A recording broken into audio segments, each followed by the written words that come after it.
Hi, welcome everyone to another episode of the BLUF, or the Bottom Line Up Front, with the FBI Association of Intelligence Analysts. Today we have one of our AIA members with us, Philip Fields. So Philip, what's the BLUF for today? Hi, Sierra. Today I am going to be talking about a trend that I've noticed over the past year while I've been navigating the job market, where there's a growing disconnect between what security organizations need from human capital and how they're going about searching for it, and what is realistically available to them. And I think this disconnect is holding companies back and creating unaddressed risk and driving away talent. Great. Thank you so much for joining us today and for this really important episode. So, my name is Sierra Karcher. I'm the COO of the Association of Intelligence Analysts, and this was formed in late 2021 by a small group of former FBI intelligence analysts who sought to build a community to advance the careers of intelligence professionals in the private sector and government through mentoring, networking, advocacy, and programs like this. So, Philip and I are both former FBI IAs, so we're sharing these insights today, basically ending the year 2025 with a lot of change to both the government intelligence space, but also the private sector. And so our episode is really today to appeal to a wide ranging audience, including hiring managers or those that are trying to understand the growing talent pool of intelligence professionals that are entering the space,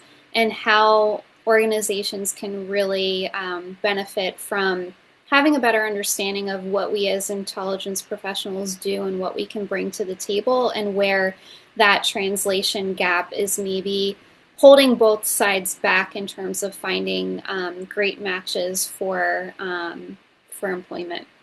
So, gave a little bit of background about the AIA. I do want to provide a little bit more insight into Philip's background before I turn it over to him to introduce himself. So, Philip Fields is a seasoned intelligence professional whose FBI intelligence analyst career spanned the field, headquarters, counterterrorism, and cyber roles. So, very diversified and well rounded experience, including designing and leading some of the Bureau's most impactful enterprise programs. Philip is a former Marine and longtime public servant, and he has dedicated his career to national security, advanced analytics, and innovative intelligence capabilities. Now, transitioning out of government service, Philip is here to share his experience with that process and seeing firsthand the translation gap that is happening between employers and intelligence professionals. I will say this is not exclusive to intelligence professionals leaving government, but there is still quite a bit of a translation gap for those of us who have been in the private sector, where we're perhaps trying to navigate forward trajectory and forward career paths in the private sector, non-government space, and really seeing those translation gaps persist and kind of iterate over time.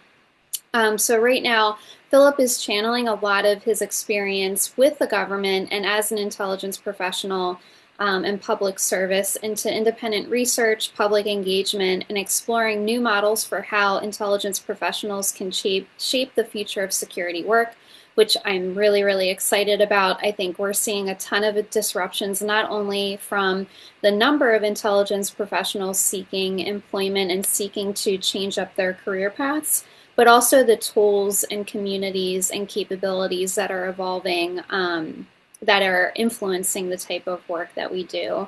So all of this experience, I think, especially from the past year, has really put Philip head first into the private sector hiring environment and seeing the space. And we're going to dive into some of his experiences and insights today. So, Philip, for those who might not know you better yet, do you want to share anything else about your background and what led you to pursue a career in intelligence to begin with? Sure, thank you. As you mentioned, I spent over 13 years at the FBI. I was in the Marine Corps before that, did two deployments to Fallujah, Iraq. And I have a bachelor's in international security and conflict resolution. And more recently, I did a graduate certificate through the SANS Technology Institute in pen testing and ethical hacking. While I was at the Bureau, I did a lot of what we call offensive cyber operations in the counterterrorism space, and then later on started translating those skills to cyber and counterintelligence. And I think what led me to public service, right? I was around 17 on 9/11, and I wasn't old enough or ready to join the military, but I knew that I wanted to, take that path. And so I started out at a volunteer fire department. I was a criminal justice major initially in college, and then the Marine Corps sort of led me down this path. And when I got out, I had a friend who was he was stationed with the Marine Corps at an embassy overseas, and he got to know a lot of the FBI guys there. And I always thought of the Bureau as like, just a bunch of like old school agents chasing gangsters and bank robbers. And so I hadn't really given it any thought. But after talking with them for a while, I thought, yeah, I'll give this a chance. And they got to me first, and I loved it. I like everything about the FBI working there, especially in the counterterrorism program. They were really leading the way for the entire US government and the intelligence community. So, yeah.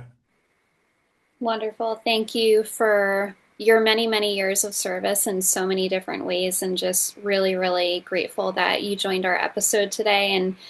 And what you just shared really is reminiscent of a lot of comments that we hear from different intelligence professionals that um, have entered the government at some point in time. And the paths that brought them to the Bureau is in a lot of ways in response to 9/11 or just early exposure to different Bureau employees, and then hearing how wide ranging the mission is and how much of a footprint, even globally, the FBI has. So, as part of the AIA, we always like to expand knowledge about what intelligence is like for the Bureau, what kind of missions it supports. So it just makes me want to do like a whole episode on counterterrorism in the Bureau. Definitely a powerful story there.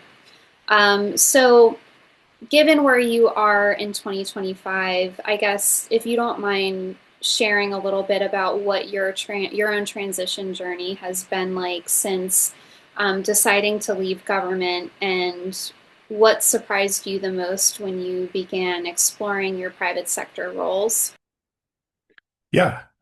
So I started thinking about the idea of leaving late in 2024.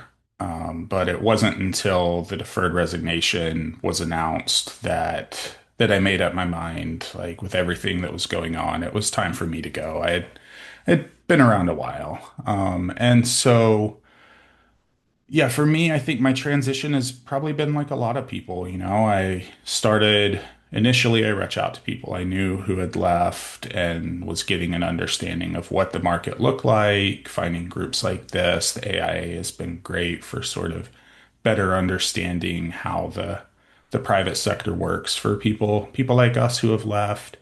But then, getting a resume together, doing all of the sort of skills translations, from mapping to different job roles, and applying to hundreds of jobs blindly on the internet. Looking for referrals where I could find them, networking for interviews.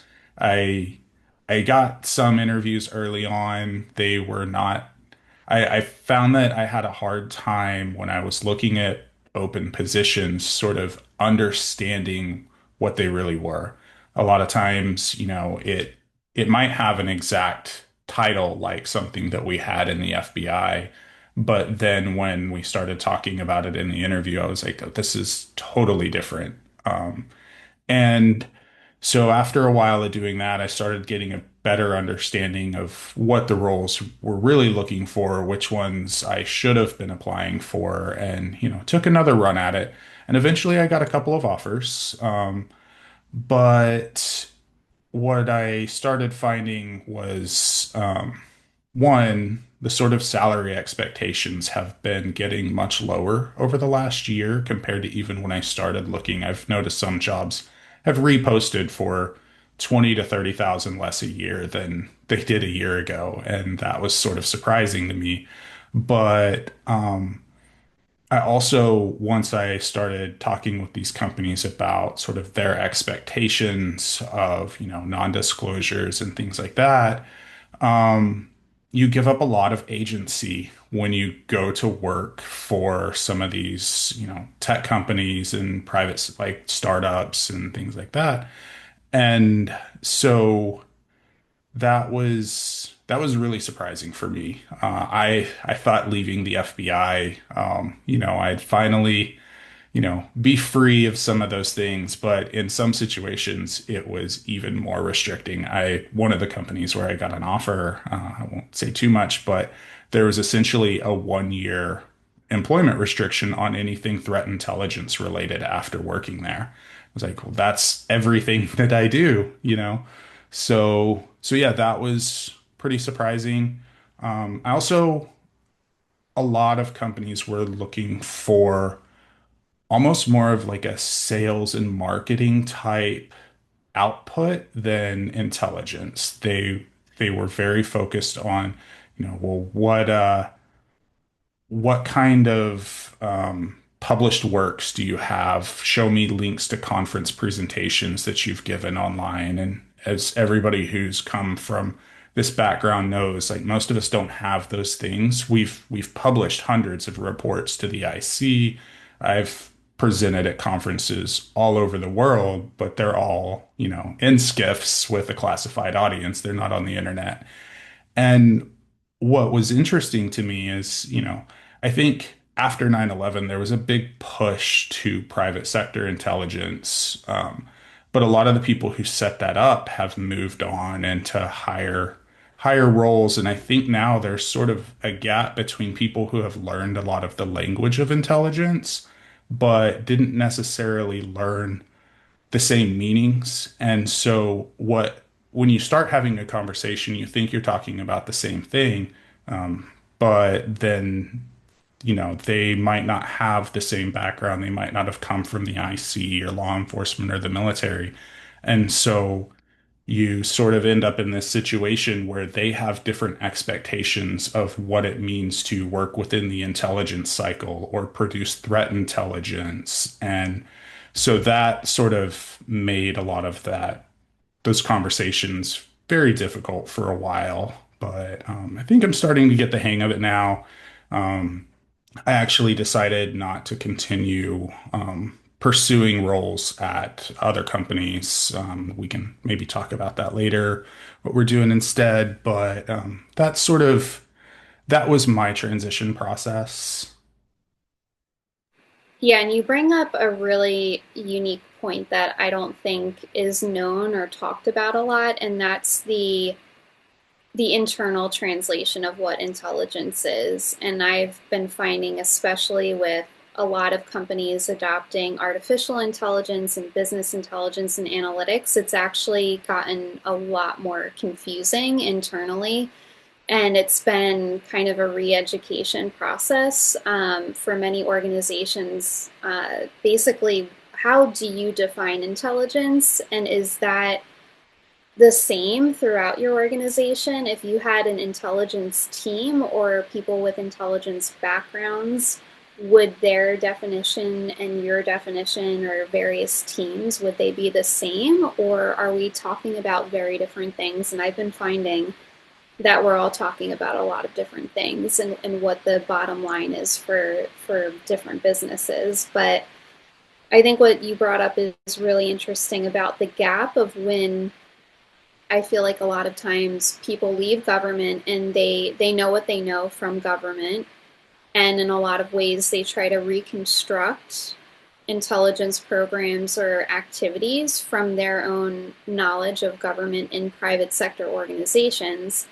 And then to your point, they might leave, they might move up the chain and maybe shift into different non-intelligence roles if they're, heading up into the C-suite, or if they're trying to apply intelligence to different parts of the organization. And so what you have is maybe outdated or left behind adapted government intelligence practices in organizations that maybe needed that to evolve, and who is there internally to help that. And to your point, the process kind of extends on itself when people are trying to hire to fill those roles, and they're for roles that maybe need some internal translation and evolution before you actually find the right fit to continue the work. Yeah, absolutely. I think sort of the trajectory that the private sector and the IC took, they follow along the same path, but they did grow differently. And so a lot of times, yeah, even when we just talk about like what is threat intelligence, there are a lot of companies, vendors that sell threat intelligence products that, create the system that they're providing to their customers may be a lot like a system that we would have developed internally at the FBI. And you would use it the same, you would be looking for the same types of things, but we wouldn't necessarily just call the output of that system intelligence, right? Intelligence is actionable information about a threat that you can use to mitigate that threat or et cetera. But the information itself is just that. It's information. We may enrich it, with various data sources, et cetera, but it's really that insight from humans, or, there are a lot of people trying to develop intelligence output through AI.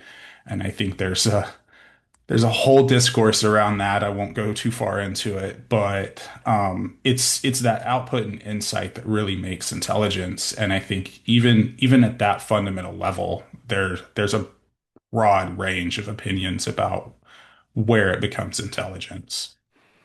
Yeah, I couldn't agree more, and I think it shows where the translation gap is sometimes as simple as are you looking for intelligence services and capabilities, but the output isn't necessarily intelligence. It could be a range of different things. I think the value is intelligence, but not every stakeholder internally is going to use what you're developing in the same way. And so I think the translation piece is especially difficult for people leaving government because they view a lot of what the end product of their work as being, mitigating a threat, being experts on a domain to the point where you can develop and inform strategies around it. And then obviously, like intelligence reporting and briefings, that knowledge.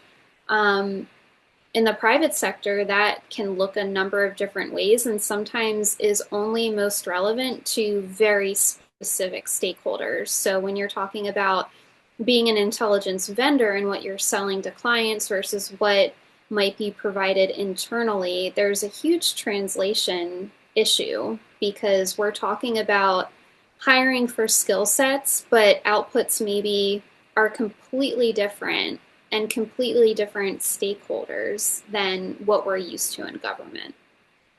Right. But I do think that there are a lot of parallels that Mm-hmm. people can find when we talk about briefing. You might be thinking about doing a case briefing for a small group of people or a tabletop with a couple of executives, but a lot of, on the security research side of things where, maybe you're developing information about a new threat actor or a group or some sort of particular malware that is being used, etc. Uh, those conference presentations are a one-to-one translation Mm-hmm. of what an intelligence briefing should be. It's a Mm-hmm. it's a large audience. It's a lot like what we might do at an IC conference, but those are things that intelligence analysts are very experienced at doing.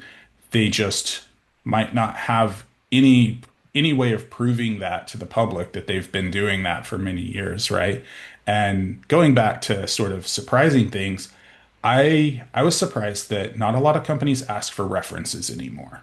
Mhm. And I think this is one field where, there's certainly plenty of like cautionary tales about how references could turn into, you know, friends giving each other jobs. But when it comes to somebody who has a decade of experience or more and nothing to show for it publicly, references could be a good way of filling that gap. Like who are people that you have worked with who have left the government who would be able to vouch for you and say, oh, yeah, no, that person, they're a good presenter, they're good in this field, etc. Yeah, and I think that's a great point, and definitely wish there were more opportunities to show that one to one without like sharing newspaper clippings to say I did a case briefing on this and guess what? They were prosecuted or this major threat was disrupted. Yeah, I There's tried that. Um, how did that and go? it didn't. I tried that a few times. First, there was a job where they wanted to see press releases. And so I sent them press releases of cases that I had developed, I had worked fully through. They were these big wins. They didn't have my name anywhere in it, obviously, because that's not how we write those. DOJ issues them for us. And yeah, I never heard back on those. But then there was one instance where they wanted some proof on the internet that I had given a presentation. I found back in 2019, I was a speaker at a conference for the European Crime Analysis Conference, I think it was called. It was run by the Danish National Police. And they had given a byline to the FBI in a post that they had made. And I was there in the picture. And so I was like, here's proof that wasn't what they were looking for either. They wanted recordings. So it can be frustrating. Yeah. Um, That's definitely unfortunate because that's also not the only qualifier for a competent analyst Yeah. having something publicly on the internet. And I will say, even analysts that haven't spent time in government are super aware of how their likeness and thoughts can be, especially now with AI, can be commandeered. And so I think companies that are having that requirement are going to probably limit a pool to people that are number one comfortable, but I would argue too in some cases like that's all that they do is publicly present, and you could be missing out on a whole group of analysts, private sector and public, that knowing the threat are not comfortable doing that, and number two might be working issues for their companies too that are not going to see the light of day. So I think it's not just even a government issue, but even the private sector that kind of forward facing publication and persona is just, I think it's an interesting way to involve and get to know an analyst, but there's so many other more ways to do that. Yeah, and I think it's great when people have those opportunities. I would encourage everyone to pursue opportunities like that. Sharing what we know is the best way to defend against the threat. But yeah, obviously there's sort of a barrier to entry that goes along with that. So when we are talking about, disconnects in the hiring process, and clearly this disconnect about like, how do you get to know an analyst or vouch for their work without public artifacts that can be passed over? In terms of a skills gap, where does that disconnect kind of manifest when you're looking at these different postings and you're seeing, oh, they want to hire for something completely different than what I understood in this posting? Or even if it's a one-to-one match and something that you're super interested in, but then finding that that skills gap is coming up. What is that really all about?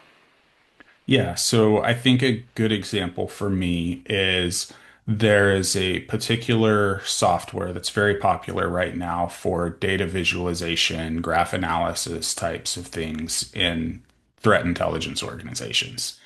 And it's one that is only available through commercial contracts to, clients, vendors, etc. So it's not one that like I can actually get experience using myself without going to work for somebody who has it as part of their tech stack. Um, I've built similar products for the FBI. I've managed the development of those products and teams of developers who have turned those into enterprise systems. I would love to use the tool someday. Maybe I'll have a reason to be a client myself, but when I see that as like a critical requirement for a posting, sometimes I'll like when I apply, I will talk about the skills necessary to understand how to leverage that tool as part of a process and develop information and intelligence. And maybe that'll get me through the process of the application and to an interview. But then sometimes, you get into an interview and somebody, they're actually very focused on, no, I want to know how you use that specific tool, not, how you think you could leverage that tool. And that's sort of where it breaks down, right? There, you can only talk in, concepts and fundamentals for so long before in some situations maybe it's just not the right fit because they are just focused on that one thing. I would say that kind of focus is not productive. I I've never really encountered any sort of tool or programming language that I needed to use for my job that I couldn't figure out in, a matter of hours, days, or weeks at the worst. When we think about like when we bring on a new tool within an organization, we usually send people to like an orientation type thing for maybe an hour or two, and then they go out and they learn it. And that's how that's how we sort of adopt those things. And so to to sort of expect that level of knowledge for, what are often um, pretty basic roles, it's a weird dichotomy. Yeah, and I think from an intelligence perspective, we are more than just our ability to use tools. It's how we use them, it's how we use them in the context of other tools and other information. It's how we think, it's how we question and test the tools. So I definitely think it's a lost opportunity when you have some of these hiring processes that are basically like trying to fill a seat with, to me it sounds like a robot. Like if you're focusing that much on a specific tool or set of tasks, automate it and hire an analyst to do like some of the harder problems, some of the bigger thinking or the unconventional ways to look at tools. And not for nothing, but it's a short-sighted hiring practice because as you kind of alluded to, the tech stack changes, tools change. It's really difficult to hire for proficiency in one tool and then all of a sudden there's an outage and or there's like a contract lapse or there's a major threat event. The um, vendor gets sued and they have to shut down. right, so many different things could happen and then you hired specifically for that person's ability to use the tool. You didn't necessarily hire them by how well they think, how well they adapt. And ultimately, like kind of going back to an earlier point, intelligence it's a process, it's a service, it's not an output. So yeah, I think like if I had a message to hiring managers that are looking at some of these requirements, like what is the implicit skill set and quality that you're trying to pick up? And it's not fluency in a specific tool. It's actually much more than that. Yeah, I think, we talk a lot about skills, but what we should be talking about are, aptitude and ability, right? So Mm-hmm. it's not, do you know how to use the tool? It's what can you do with it? It's not, like it's can you learn how to use the tool and then what can you do with it? And, if somebody doesn't have it, when we in government, both in the FBI and sort of in the military before, a lot of times we end up in a situation where somebody needs to know a language that they don't already know. And before we send them to the language school to learn that language, we give them an aptitude test, right? And we say, okay, this test isn't going to be about your knowledge of the Iraqi dialect of Arabic. It's going to be, do you have the capability to learn that in a timely manner? And so those type of aptitude tests, they can, that's how we got into the FBI too, right? We had aptitude tests. Can you learn about systems thinking and how to break down problems and ask the right questions? And that's really, I think, where hiring managers could focus a lot of their time. But then on the back end of that, like I think a lot of people probably in the absence of that and in the absence of tools, they focus on ability, but that's when they get hung up on sort of, show me what you've done, and we often can't. Um, there was another point that you made there. I think it's escaped me. I'm sorry. No worries. But I think what you're kind of underscoring here is that a lot of the time the translation process is breaking down not just because people don't necessarily understand what intelligence professionals do and what they bring to the table and how that can manifest outside of like specific technology or examples.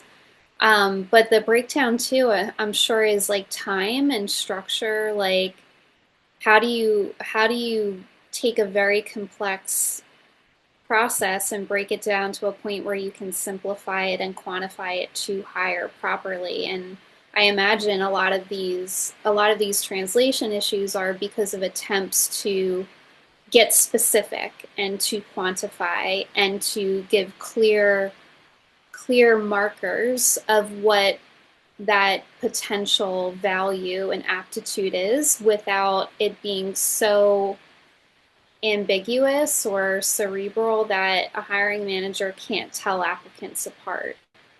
Yeah. And actually I remembered it and you hit on it there too.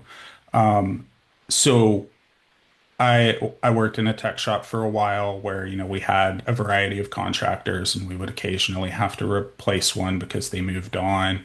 And, I wasn't the one making the hiring decision, but I was often involved in sort of reviewing the applicants and helping make a selection. And I think, to give hiring managers credit, there's sort of a pressure. It's human nature to try and replace what you're losing with as close of a match as possible, right? But we don't sort of think about, well, how long was that person here before they became that thing that we're now trying to replace? And how did we get them to that point? And what experience did they have that prepared them to become that thing, right? It's the same thing when we're placing analysts within the FBI when we have a batch of five come from Quantico and we're like, but we have these vacancies, where are we going to put them? When we're saying, well, hey, I need one to come here and work with me on this project, we're not looking for somebody who, I don't expect a brand new college graduate to have a deep understanding of the ideology of the Islamic State and a strong knowledge of Python and, all of these things. It's, which one of these people look like they can develop that and, can they get there quickly? And so I think that's sort of, yeah, what I would sort of continuously hit on is those are the things that we really want to look for is how can they get there? Right. And to parallel with the example that you provided, when we're hiring from a private sector company and looking at government applicants, we are assuming they're not coming in knowing all of the intricacies about my business or industry, all of the specific requirements or expectations that we would have, but we're hiring for potential and impact based on their track record. So, can you provide maybe a couple of examples of how government candidates can impart their potential or maybe reframe their technical expertise to tell the story to these hiring managers that, my resume isn't going to reflect the person that you're trying to replace or the role that you're trying to fill, but what it should reflect is that I can not only evolve quickly to bring value, but your set of requirements might change completely because I'm bringing a lot of differentiated experience and impact. And we might change the nature of what we're doing in a very positive way if you just give these government people a chance. Yeah, and it's funny you mention it that way because when I did get out of high school, I went to college and I enrolled in a criminal justice program. At the time, they said, a lot of you are probably here because you want to work for the FBI someday. The FBI doesn't want criminal justice majors. They want people who know about things other than the law. They'll teach you that part. And that was absolutely true. So I think in this situation, right, when you'll see a lot of jobs that will be looking for somebody with specific knowledge of a threat actor, right? And sometimes those things also have language requirements, and so that's often a hard barrier for them. But where they don't, maybe they're, criminal, cyber criminal organizations that are English speaking, but you don't have an experience working that particular criminal organization, but you do have experience working other threats that do all of the same things, right? They're moving crypto, they're scamming people online. And so I think speaking to those sort of similarities is a good way to initially get through the resume screening process, right? You want to have things in there that the automated scanners are going to pick up on and say, okay, this person has done this type of work. But then when you're actually talking to a human in the interview, um, you want to focus on, you want to be upfront with people, like don't lie, never lie, but you know, it's okay to tell them I haven't worked with this particular threat, but going into it, hopefully, if you know that you're going to be interviewing, you've done some research on it and you can speak to what are the similarities that you've seen with that threat and something else that you've worked before. How can you apply the skills that you've acquired in that, background against this thing? And I think in my experience, that's been what has really helped me progress along in those interview stages is when the hiring manager is open to hearing those parallels and how you can bring new experience to what it is they're doing and like showing an interest in it and being curious and being excited about what it is that you're talking about is, I think, very important in making that connection when you're trying to move along. Yeah, and you are basically sharing the qualities of an intelligence analyst. It's that curiosity, Yeah. creativity, relentless pursuit of understanding, the problem at hand. And I find it super ironic when hiring managers and even, intelligence managers are like, we need a replacement for this analyst to cover this program or this specific threat actor, especially with cybercrime, considering like how fluid and fractured Yeah. things are. It's like, no, you want someone that can pick up on these patterns and these techniques, but shift along with the threat landscape. And you're not going to find that person if you're looking for someone who has dug their heels into being an expert on a particular threat actor that the threat actor's like maybe been around for 4 months, 16 months, whereas analysts are tackling problems sometimes their entire careers and they're evolving alongside the problem set. So that's my little soapbox moment. But I want to pivot quickly to a lot of intelligence professionals are taking the reins and saying we want to stand up our own consultancies. We want to really bring the talent directly out into the world. Can you share a little bit about what you're seeing in terms of these independent consulting firms, or even just communities standing up to push the professionalized intelligence service forward? Yeah, so what I started noticing between February, March, when I, stopped working, and October when I was officially separated from the FBI, is that while I was applying and interviewing for positions, I was also encountering people while I was networking who were saying, well, hey, I have this job that I would love your help with right now. I could bring you on as like under a 1099 type situation or whatever. And for me, I was still getting paid by the FBI. We have the outside employment restrictions, so I had to say no.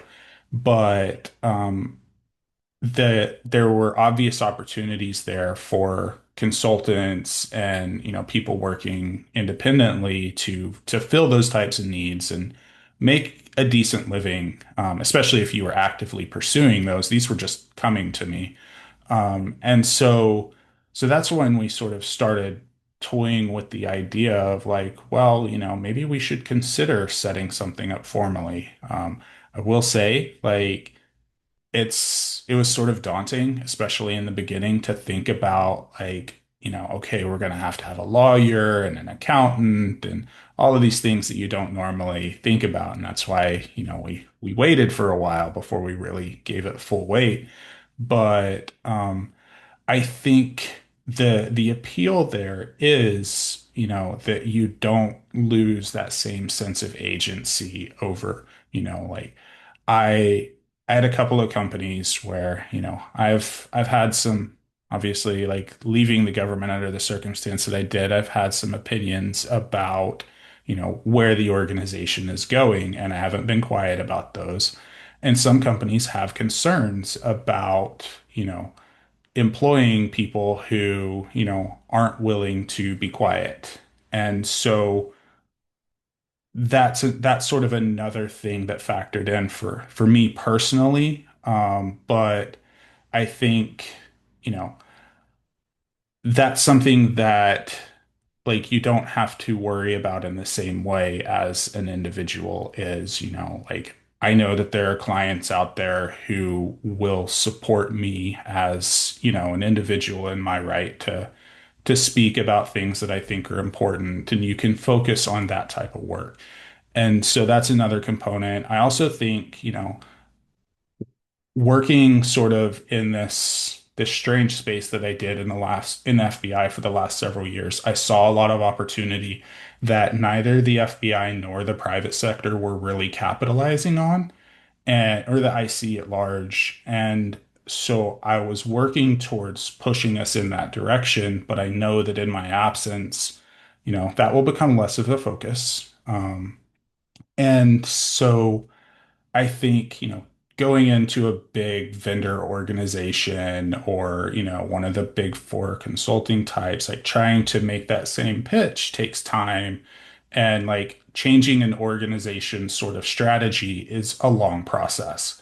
But when you're working as an individual or in, a small company, there's a lot more flexibility around those things. And I think that opportunity to be creative and, encourage curiosity and do things differently is, I think that's really promising. And that's something that I'm excited about. And I hope others are excited about who are in the same situation.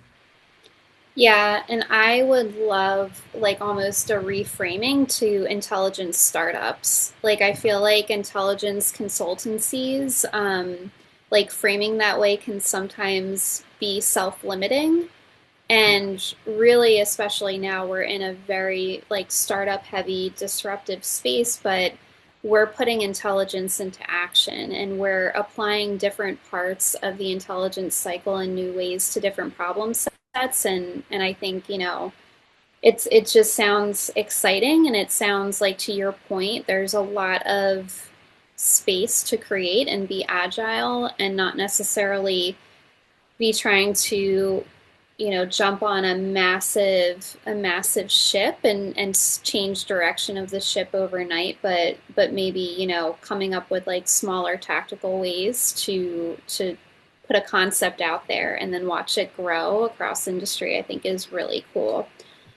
um, so when you're talking about the translation piece and perhaps closing the gap, if we kind of round out the conversation a little bit, if you're looking at this from not just an independent intelligence organization or a large organization trying to hire intelligence talent, what are some ways that you think we on the intel side can close the gap? And I'll ask the kind of this the flip side, where do you see the translation gap like meeting in the middle with hiring managers? Yeah, and I think in a perfect world, hiring managers would be, more open to looking for aptitude and ability in, the candidates that they're looking at. But as an as an applicant, you have to recognize that, there are some expectations. And so, if you know that a lot of the roles you're applying to are in one specific field where you don't have a lot of experience, there are some ways where you can develop that on your own while you're at it, right? There's a lot that you can do independently to research threat actors and things like that through OSINT. And then sort of as you're going through that, if you come across something new or if you have like a slightly unique opinion about something, write it down. Like start a blog, or post online, etc. Start building that online presence. You don't have to immediately jump to presenting at a B-Sides conference or DEF CON to start building credibility, engage with people who are interested in the things you're interested in and network. And that does help. It helps a lot. As I went along and started doing some of these things, I think it helped me to connect with people better. Um, but then there was something else on that topic. I'm drawing a blank right now, but um, yeah, I would say showing showing that you have that kind of creativity and drive and curiosity will go a long ways with connecting with people. And I don't think that, hiring managers are all out to just fill a slot with, a set of prerequisites. I think people are open to change and ideas, and I think it's just finding a way to show them that they can recognize and then, you know, pitch to whoever it is that they work for about how, hiring somebody with this skill set can create value for their company. And I think, we hear a lot of like security as a cost center type of discussions, but really, we're in an age now where security can create value for companies, reputational value, and I think that, being able to show that will go a long ways for people. Yeah, I love that. And speaking of showing your work, where can our listeners go to follow some of your work that you've been doing since leaving government? So I've written a couple of things on my blog. It's hacks for Libra, HAX for Libra at .com. I'm on LinkedIn. My wife and I have also, this is not necessarily security related, but we've started a podcast called Forking Off. We have a website, forkingoff.com, that we use where we've been interviewing other people who have recently left the government about their experiences, about what they're doing now and where they're going with their careers. It's been a really fun experience. I would definitely recommend people check that out. I do have a GitHub with a couple of small projects. If you're at home unemployed and trying to figure out how you can do research safely online, I have one on there that sort of goes through how to install and configure Chasm, which is a containerized desktop environment. There are some little tips and tricks for how to make sure that you do it safely. Um, but yeah, those are the main ones. Amazing. Thank you so much. And I know when we publish this episode, we can include more details in a follow up blog because I know there's a lot here that we weren't able to get through. But I've really enjoyed this conversation and I'm just very grateful for everything that you've been sharing through your works and also through the AIA and just being a member of the AIA. Are there any final thoughts before we close out this episode? So I think we've touched on it a couple of times now. We are going to be starting an intelligence cooperative. We're currently going through the steps with the attorneys to get everything filed.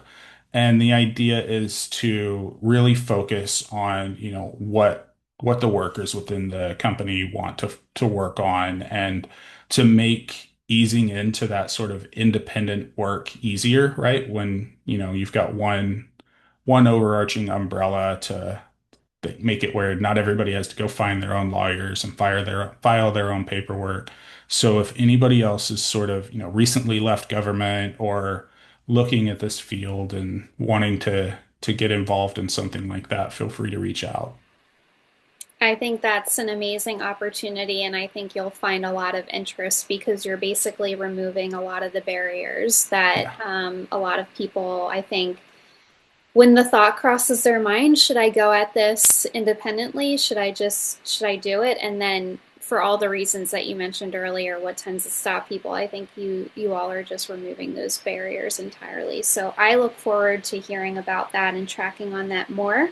But thank you all for joining us. Thank you, Philip, for sharing your insights and your experience over the past year. And we will catch you all at the next episode of The Bluff with the FBI AIA. Thank you so much for joining. Thank you.